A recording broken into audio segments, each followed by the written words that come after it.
अस्सलाम वालेकुम, मैं हूं अली रहमान और आप देख रहे हैं ट्यूटोरियल्स टाउन। आज की इस क्लास में हम देखेंगे कि पर्सोना क्या होता है, क्यों बनाया जाता है और इसका फायदा क्या होता है। वीडियो स्टार्ट करने से पहले अगर अभी तक आपने मेरा चैनल सब्सक्राइब नहीं किया है तो सब्सक्राइब कर लीजिए और बेल आइकन जरूर हिट कीजिएगा ताकि आपको मेरी न्यू आने वाली जो वीडियोस हैं उनके नोटिफिकेशंस मिल जाए।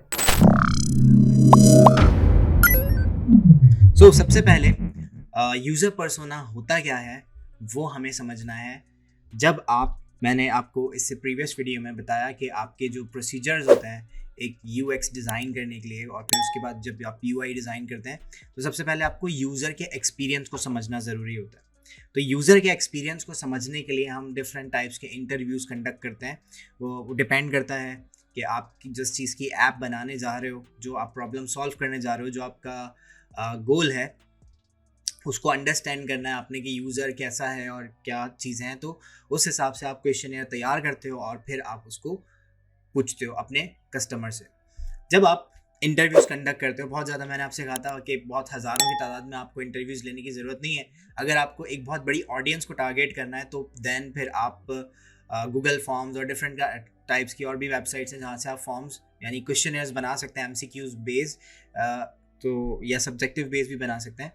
तो उससे आपको अंदाज़ा हो जाता है कि मेजॉरिटी ऑफ यूज़र्स जो हैं वो क्या चीज़ चाहते हैं। तो यूज़र पर्सोना एक ऐसा डॉक्यूमेंट होता है जिसमें आपकी जो भी कलेक्टिव इन्फॉर्मेशन आई है, अगर आपने 10 लोगों से इंटरव्यू किए थे, उन 10 लोगों से जो कलेक्टिव रिजल्ट आया है कि उनको क्या प्रॉब्लम है, वो किस एज ग्रुप के हैं और वो किस तरह की ब्रांड्स यूज़ करते हैं, वो सब चीज़ें यूज़ करते हुए हम एक यूज़र बनाते हैं कि भाई ये बंदा है और वो इस तरह की ऐप को यूज़ करेगा। अगर आपकी जो थिंकिंग है वो बहुत हाई लेवल पे जा रही है, आपकी जो यूएक्स डिज़ाइन है उसको आप बहुत ऊपर लेवल तक ले जाना चाहते हो, तो आपकी अगर एप्लीकेशन डिफरेंट टाइप्स के जो यूज़र्स हैं वो यूज़ करेंगे। लाइक आपकी जो एप्लीकेशन जैसे एक यूट्यूब है, तो यूट्यूब की जो ऐप है वो बच्चे भी देखते हैं, बुजुर्ग भी मेल्स भी देखते हैं और फीमेल्स भी देखती हैं, बच्चे भी देखते हैं। तो इस तरह की जो ऐप्स होंगी उनके लिए फिर आप 2-3 तरह के पर्सोनास बना सकते हैं। बट अगर आपका एज ग्रुप और आपका जो डेमोग्राफिक वाइज जो आपका यूज़र है वो बिल्कुल टू दी पॉइंट है, आपको टारगेट पता है हमें किसे टारगेट करना है, हमारी ऐप को कौन लोग यूज़ करेंगे, तो आप उनके लिए एक पर्सोना भी बना सकते हो। और अगर आपको पता है कि आपकी जो भी ऑडियंस है वो डिफरेंट एज ग्रुप्स की होगी, डिफरेंट माइंड सेट्स की होगी, तो फिर आप एक से ज़्यादा भी पर्सोनास बना सकते हो। तो यहाँ पर सबसे पहले मैं देखूंगा, मैंने एक पर्सोना बनाया हुआ, मैं आपको डिफरेंट एग्जांपल्स भी यहाँ पर दिखाऊंगा कि किस किस टाइप के पर्सोनास होते हैं। तो सबसे पहले जो मैंने अपना पर्सोना बनाया मैं वो आपको यहाँ पर दिखाऊंगा। एक पर्सोना जो मैंने यहाँ पे तैयार किया है एक एप्लीकेशन को माइंड में सोचते हुए, वो कुछ ऐसा है कि ये मैंने डिज़ाइन किया है। आप किसी भी सॉफ्टवेयर पे डिज़ाइन कर सकते हैं, इसकी बहुत सारी वेबसाइट्स हैं जहाँ पर आप गूगल पे सर्च करेंगे तो आपको मिल जाएगी कि वहाँ पे आप पर्सोनास बना सकते हैं। सही, आप वर्ड पे बना सकते हैं, पावर पॉइंट पे बना सकते हैं, जिस पे आपको बनाना आता है।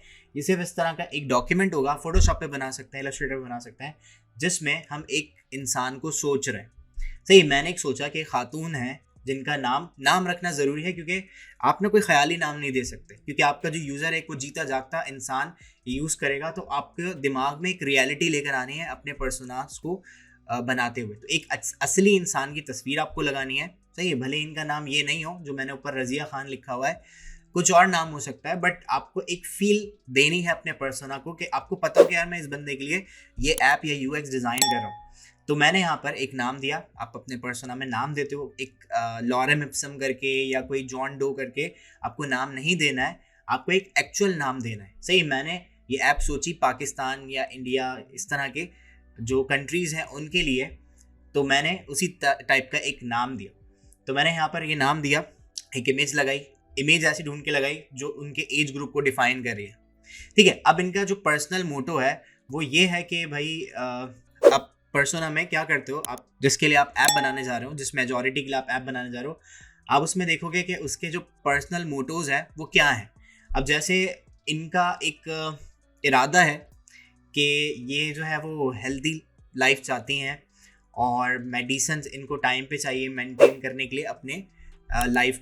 सही है, यानी बीमार रहती हैं इस एज में जाके, नॉर्मली लोगों को कुछ प्रॉब्लम्स होती हैं, तो यहाँ पर हमने यहाँ पर इनका एज ग्रुप डिफाइन करना है, सही। कौन सी एज ग्रुप को आप टारगेट करोगे, इसी के आसपास, सपोज 44, 40, 35 से अबव जितने भी लोग होंगे उनको हम समझ लें टारगेट करें, तो उसका एवरेज निकाल के मैंने एक एज लिख ली यहाँ पर।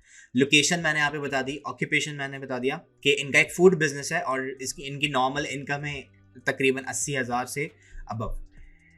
उसके बाद स्टेटस आप लगा सकते हैं मैरिड है।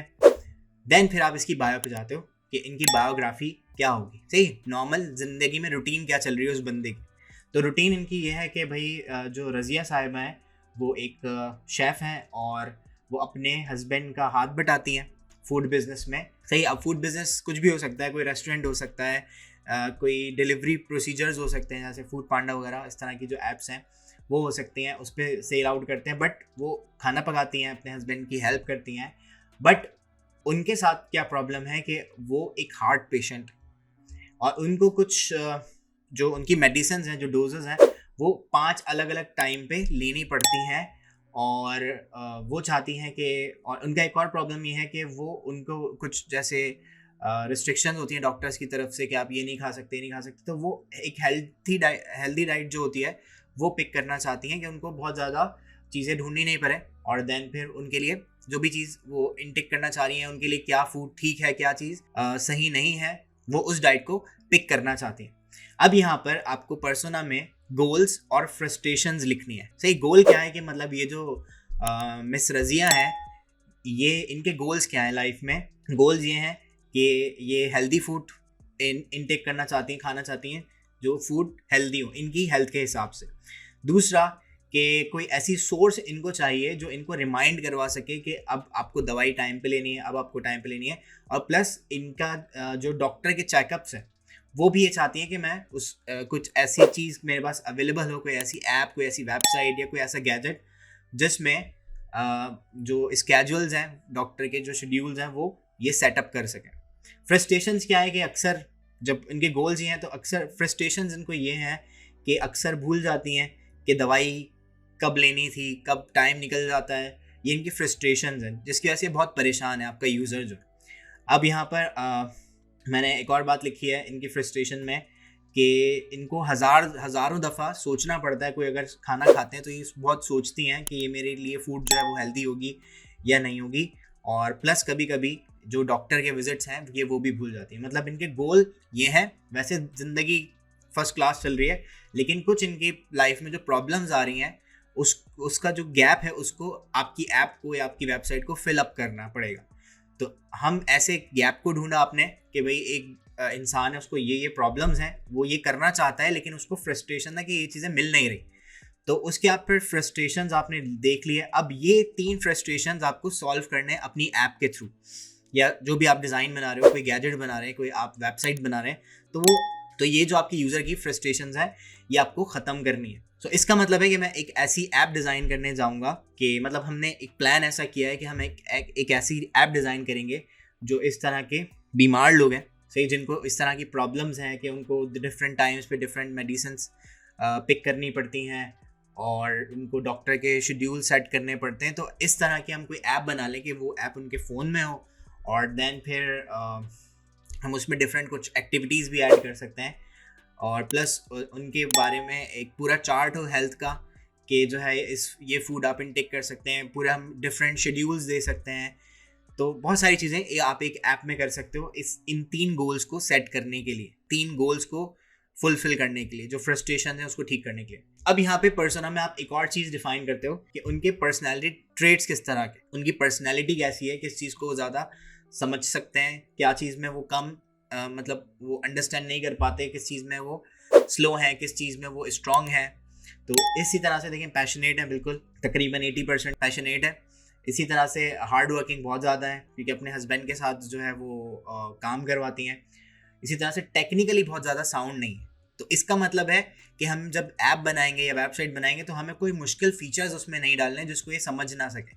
हर चीज़ आपके सामने होनी चाहिए, इनके सामने होनी चाहिए जब आप इनके लिए यानी इस एज ग्रुप के लिए आप कोई ऐप डिज़ाइन करें, सही। क्योंकि अगर आप लगाओ आज से कुछ 20-25 साल पहले जब इनकी टीन एज में रही होंगी तो उस वक्त शायद मोबाइल फ़ोन्स और वेबसाइट्स इतनी ज़्यादा नहीं रही होंगी। इसलिए इनका एक्सपीरियंस मोबाइल फ़ोन चलाने में या इस तरह के जो गैजेट्स हैं वो यूज़ करने में थोड़ा कम है, या उन्होंने खुद यूज़ नहीं करने चाहे होंगे। तो इसलिए हमने इनकी जो पर्सनैलिटी है, मतलब हमने जो डिफरेंट लोगों से इंटरव्यूज़ किए उसको देखते हुए कि इस एज ग्रुप के जो लोग होते हैं उनमें वो टेक्निकली इतने साउंड नहीं होते, उनको ज़्यादा चीज़ें यूज़ करना नहीं आती। तो इसलिए इनके इस रेंज के जो लोग हैं उनको मद्देनज़र रखते हुए, उनको ध्यान में रखते हुए हमने ये कुछ स्लाइडर्स बनाए हुए। तो यहाँ पे मैंने इनका टेक्निकली साउंड बहुत कम, मतलब 30%, 35% इतना है, मतलब कि चीज़ें गैजेट्स वगैरह यूज़ करने आते हैं, बिल्कुल ज़ीरो भी नहीं है, लेकिन बहुत अच्छे से यूज़ करना नहीं आता। तो इसलिए आपको ऐप बहुत सिंपल सी, बहुत कूल डिज़ाइन में, बहुत ज़्यादा फीचर्स, अजीब अजीब से फीचर्स नहीं डालने हैं। वो फिर जब आपको लगेगा कि डाउनलोड्स बढ़ रहे हैं और फिर फीडबैक अच्छा आ रहा है तो फिर आप उसमें ऐड करवा सकते हैं चीज़ें। तो एक बेसिक सी ऐप आप बना सकते हैं इस पर्पस को सॉल्व करने के लिए। तो यहाँ पर लर्निंग, एक अच्छी लर्नर है तकरीबन 50%, 55% लर्निंग अच्छी यानी सीख सकती हैं अगर हम इनको कोई सिखाएं, इनको डिफरेंट ट्यूटोरियल्स दिखाए जाएं। जैसे ऐप स्टार्ट होती है तो उसी में अगर हम कुछ ऐसे ट्यूटोरियल्स दिखा दें वीडियो की फॉर्म में या टेक्स्ट की फॉर्म में, तो ये सीख सकती हैं। तो इस तरह की पर्सनैलिटी ट्रेट्स इनकी है। और देन फिर आपको ये सोचते हो दिमाग में कि मेरा यूज़र टेक्निकली बहुत ज़्यादा साउंड नहीं है, वो पैशनेट बहुत ज़्यादा है, मतलब अगर एक ऐप पे वो भरोसा कर रही हैं तो वो ऐप भी फिर उनके काबिल होनी चाहिए, इस तरह की ऐप होनी चाहिए। देन फिर आप एक और चीज़ देखते हो कि वो कौन कौन सी ब्रांड्स को इस एज ग्रुप के लोग या उस इलाके के या उस कंट्री के जो लोग हैं वो किस तरह की ब्रांड्स को यूज़ करना पसंद करते हैं। तो मैंने यहाँ पर कुछ बहुत सारी ब्रांड्स लिखी हैं, जैसे दराज है, सैमसंग है, मैकडोनल्ड्स है, इसी तरह से निशाद लियन है, यूट्यूब है, फेसबुक है, व्हाट्सएप है। ये चीज़ आप क्यों पूछते हो? क्योंकि इससे आपको एक आइडिया हो जाता है कि भाई ये दराज की यूज़र हैं, चलाती हैं दराज की वेबसाइट, तो दराज में ऐसे बहुत सारी चीज़ें होंगी जो इनको पता होंगी, लाइक इन कार्ट का आइकन क्या करता है, विश लिस्ट का आइकन क्या करता है, ऐड टू कार्ट का मतलब क्या होता है, ये सब चीज़ें, बाय नाउ का काम क्या होता है, ये सब चीज़ें इनको पता होंगी कि किस तरह से उस ऐप को या उनकी वेबसाइट को यूज़ करते हैं। तो इससे आपको आसानी हो जाती है। मैकडोनल्ड्स की बहुत सारी चीज़ें, उनके इंटरफेसेस होंगे, वो आप देख सकते हो कि वो किस तरह से डिज़ाइन हुए हैं, तो उससे कुछ आइडिया हो जाता है कि भाई यूट्यूब चलानी आती है तो इस बटन का लाइक का मतलब समझती होंगी, सब्सक्राइब का मतलब समझती होंगी। तो इस तरह से आप अपने यूज़र के दिमाग को रीच आउट करते हो कि वो क्या क्या चीज़ें जानता होगा, क्या क्या चीज़ें समझता होगा। यही आपकी जो यूज़र एक्सपीरियंस की रिसर्च होती है, उस सब का जो निचोड़ होता है वो आपका इस यूज़र पर्सोना में आ जाता है। और इसको ही लेते हुए आप आगे अपने जो फ्लो चार्ट्स हैं या जो आपकी एप्स हैं वो फिर आप डिज़ाइन करते हो। सो ये मेरा बनाया हुआ पर्सोना था। मैं आपको अगर गूगल पे कुछ पर्सोना सर्च करके दिखाऊं तो वो भी आप देख सकते हैं कि कुछ इसी तरह के पर्सोनाज हैं, क्योंकि इस तरह के डिफरेंट आपको पर्सोना डिज़ाइंस मिलेंगे जिसमें आप किसी कोई बहुत ज़्यादा डिटेल होंगे और कुछ जो है वो सिंपल होंगे। तो मैंने सबको ही कलेक्टिव करके एक ये पर्सोना डिज़ाइन किया है। तो आप भी इस तरह से एक पर्सोना डिज़ाइन करोगे और देन फिर आप आगे जो भी आपकी एप्स हैं उनको डिज़ाइन करने के लिए आप रेडी होते हो। सो नेक्स्ट क्लास में हम फ्लो चार्ट देखेंगे कि इस तरह की ऐप में अब इनके लिए एक ऐप बनाना चाहता हूँ। मैंने सोचा था कि मैं वेबसाइट से स्टार्ट करूँगा, बट ज़्यादा लोगों का जो इंटरेस्ट है वो वेब में नहीं ऐप में आ रहा है, तो मैं वेब भी इस पर आपको बना के दिखाऊँगा, लेकिन हम ऐप से स्टार्ट करेंगे। तो एक ऐप किस तरह से बनाएंगे इन चीज़ों को फुलफिल करने के लिए कि हम उसमें रिमाइंडर्स दें, उसमें हम स्केड्यूल सेट कर सकें, तो डिफरेंट चीज़ें होंगी। और इसके बाद वाली जो वीडियो होगी उसमें हम देखेंगे कि फ्लो चार्ट्स जब ऐप बनाएंगे तो उसकी प्लानिंग करेंगे कि यूज़र की जर्नी क्या होगी, वो कहाँ कहाँ कौन कौन सी स्क्रीन से गुजरेगा, और देन फिर हम उसको एक ऐप में कन्वर्ट करेंगे। सो ये होता है पर्सोना। होप आपको समझ में आया होगा।